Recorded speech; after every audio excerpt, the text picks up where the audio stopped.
Թիվ 5, 15, 31 երթուղիները սպասարկող մի քանի ավտոբուսներ արգելափակվել են խցանման մեջ, հետևաբար կլինեն որոշակի ուշացումներ, հայտնել են Երևանի ավտոբուս ՓԲ-ից։ Ընկերությունից տեղեկացրել են, որ խցանման պատճառը Երևանի Թևոսյան եւ Աշոտ Հովհաննիսյան փողոցներում մի քանի մարդատար մեքենաների մասնակցությամբ տեղի ունեցած վթարներն են։ Արցախի նախկին արտգործնախարար Դավիթ Բաբայանը ձայնային ուղերձ է հղել Բաքվի բանտից։ Նրա խոսքով իր նկատմամբ ընթացող շինծ ու դատավարության ընթացքում նոր խախտումներ են արձանագրվել։ Ըստ Բաբայանի անհետացել են վերաքննիչ դատարան ուղարկված բողոքներն ու դիմումները, որոնք անհրաժեշտ էին գործի վերանայման եւ միջազգային դատարան դիմելու համար։ Բաբայանը նշել է նաեւ, որ մեկուսարանից բանտ տեղափոխվելու ընթացքում առգրավվել է անգամ դատարանում ունեցած իր վերջին ելույթը։ Ինչպես մեր մնացած բանտարկյալների, այնպես էլ Բաբայանի ձեռքից վերցրել են մեր կրոնին վերաբերող ամեն ինչ, սկսած Աստվածաշնչից մինչև ոսկյա խաչ։ Մենք դիմելու ենք միջազգային դատարան։ Իրենց բոլոր փաստարկները շինծու են, փուչիկ են, շատ թույլ են, չեք պատկերացնում։ Եվ այս դատավարությունը ոչ թե դատավարություն է, սա էթնոքաղաքական վենդետա է, էթնոքաղաքական լինչ է ուղղված մեր ժողովրդի անցյալին, ներկա եւ ապագայի։ Այնքան էին շատ այդ չարաշահումներ, այդ խախտումները, որ նույնիսկ որոշ փաստաբաններ դրա մասին նշել են, հայտնելով, որ ժամանակը կգա իրենց համար ամոթ կլինի այդ բոլոր ուրեմն խախտումների համար։ Ես կասեի նաև ցավոտ կլինի, որովհետև կան որոշ գաղափարներ, որոշ չգրված օրենքներ, գրված օրենքներ հավատքի հետ կապված, որոնց խախտումը այդ թվում առավել եւս գիտակցաբար, կամավոր եւ հանդուգն որևէ մեկին չի ներվում երբևիցե։ Եվ մեջբերել են նաև իրենց Ղուրանից մի ասացվածքը, որտեղ ասվում է, որ Աստված չի սիրում ուրեմն հանդուգն եւ ինքնահավան, այսպես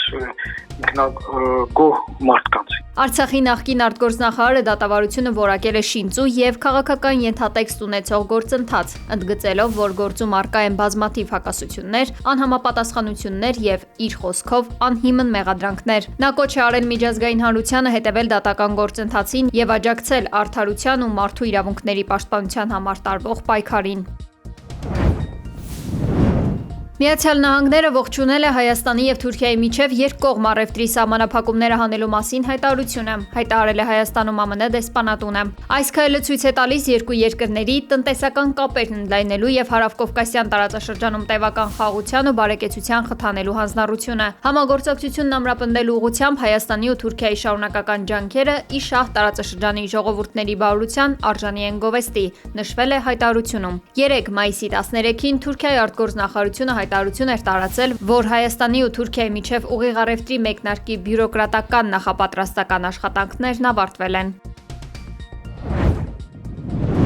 Քրեական ոստիկանները կիբերհանցագործության հերթական դեպքն են բացահայտել։ Ըստ օպերատիվ տվյալների մի խումբ անձին Կարագածոտնի մարզի Կարփի գյուղի առանձնատներից մեկում տեղադրել են մասնագիտացված համակարգչային տեխնիկա եւ հատուկ մշակված ծրագրերի միջոցով իրականացրել խոշորամասշտաբ համակարգչային հափշտակություններ։ Օգտագործելով արհեստական բանականության եւ ծրագրավորման տարբեր լեզուներով հատուկ հրահանգներ, հանցագործները մուտք են գործել քաղաքացիների անձնական հաշիվներ եւ իրականացրել ֆինանսական միջոցների ուղղակի հափշտակություն։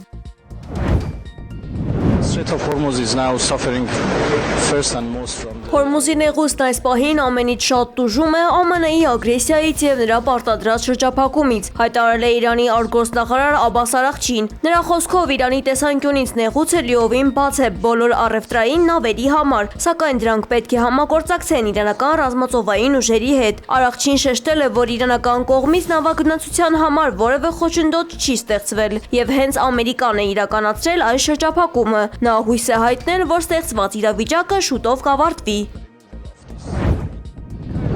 Չինաստանում ավարտվել են Սի Ցզինփինի եւ Դոնալդ Թրամփի միջև բանակցությունները, որոնք տևել են ավելի քան 2 ժամ։ Հանդիպման բաց հատվածում Սի Ցզինփինը հայտարարել է, որ Չինաստանը եւ Միացյալ Նահանգները պետք է լինեն գործընկերներ եւ ոչ թե մրցակիցներ, իսկ Թրամփը հայտնել է, որ ամերիկյան պատվիրակությունն անհամբեր սպասում է փոխադարձ առևտրի քննարկմանը։ Բաց հանդիպումից հետո սկսվել են փակ դռների հետևում ընթացող բանակցությունները, որոնք տևել են 2 ժամ 15 րոպե։ Երկկողմ հանդիպումից հետո Թրամփը եւ Ցզինփինը այցելել են երկնքի տաճար։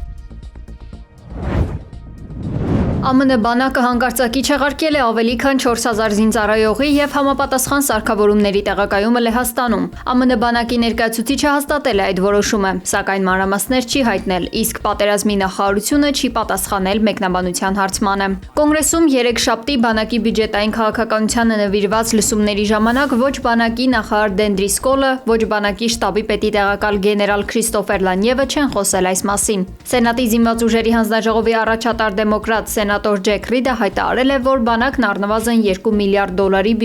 դեֆիցիտ ունի Իրանի դեմ ընդլայնված գործողությունների պատճառով։ Մինչդեռ ըստ ABC News-ի բանակի իրական բյուջետային դեֆիցիտը զգալիորեն բարձր է Ռիդի գնահատականից։ Պաշտոնյաների խոսքով այն կազմում է 4-ից 6 միլիարդ դոլար։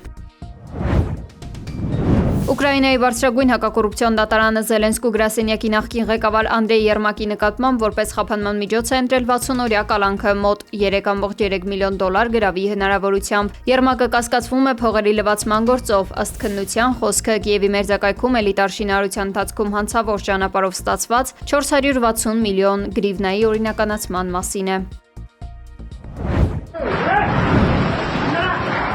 Հնդկաստանի Ուտար Պրադեշ նահանգում ուժեղ փոթորկի և հորդառատ անձրևների հետևանքով 56 մարդ է զոհվել, արմատախիլ են եղել ծառեր, վնասվել բազմաթիվ տներ։ Նահանգապետը հրահանգել է անհապաղ տարհանել տեղի բնակիչներին և ժամանակավոր ապաստան հատկացնել մինչև իրավիճակը կարգավորելը։ Փոթորկի կրկնվելու հավանականությունը մեծ է, ուստի մարդկանց տեղափոխելու համար հատկացվել է 24 ժամ։